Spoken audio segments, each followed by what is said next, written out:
Assalamualaikum warahmatullahi wabarakatuh. Bagaimana kabar kalian di rumah? Semoga selalu sehat. Belajar adalah kegiatan positif dan juga bermanfaat. Alangkah baiknya jika kita mulai membaca doa sebelum belajar. Bismillahirrahmanirrahim. Allahumma robbizni ilman warzuqni fahma waj'alna min ibadikas sholihin. Pertemuan kali ini kita akan membahas tentang unsur-unsur intrinsik cerita pendek atau sering disingkat dengan cerpen. Unsur intrinsik yang pertama adalah tema. Tema merupakan pokok pembicaraan dalam suatu cerita. Contoh tema adalah tentang ketuhanan, kasih sayang, dan persahabatan. Masih ingat cerita tentang Malin Kundang? Nah, di sini dalam cerita Malin Kundang memiliki tema tentang pengajaran pendidikan moral untuk seorang anak yang durhaka kepada orang tuanya. Unsur intrinsik cerpen yang kedua adalah amanat. Amanat adalah pesan atau nilai-nilai pendidikan yang ada dalam suatu cerita. Amanat cerpen selalu berkaitan dengan temanya.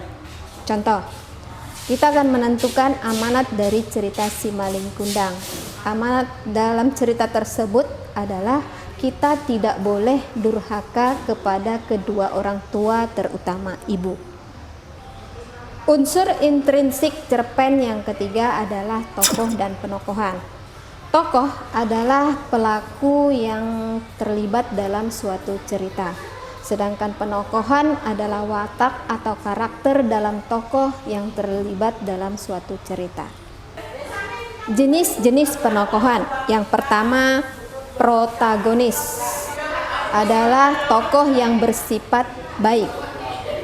Biasanya hal-hal yang bersifat positif. Contohnya adalah jujur, rajin, dan pandai. Yang kedua, watak proantagonis atau yang bersifat jahat, biasanya berupa hal-hal yang negatif. Contohnya malas, congkak, dan sombong. Yang ketiga adalah tirtagonis, tokoh yang memiliki watak penengah antara protagonis dan antagonis, biasanya bersifat bijaksana. Yang jenis keempat adalah figuran atau peran pembantu, biasanya mendampingi tokoh protagonis dan antagonis. Unsur intrinsik cerpen yang keempat adalah latar. Latar adalah tempat dan waktu terjadinya peristiwa cerita. Jenis-jenis latar ada 3. Yang pertama latar tempat, yang kedua latar waktu, dan yang ketiga latar suasana. Unsur intrinsik yang kelima adalah alur.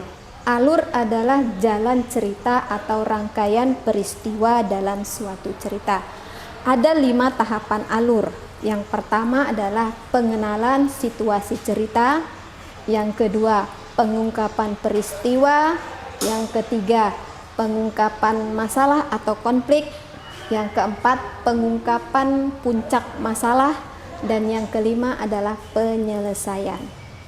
Unsur-unsur intrinsik yang keenam adalah sudut pandang. Sudut pandang adalah posisi pengarang dalam membawakan sebuah cerita. Ada 2 jenis sudut pandang. Yang pertama, pengarang sebagai orang pertama biasanya menggunakan nama aku atau saya. Dan yang kedua, sudut pandang adalah pengarang sebagai orang ketiga, biasanya menggunakan nama-nama tokoh orang. Unsur intrinsik cerpen yang ketujuh adalah gaya bahasa. Biasanya si pengarang mengungkapkan bahasa dengan kalimat yang indah untuk menandai karakter dan jiwa tokoh dalam suatu cerita.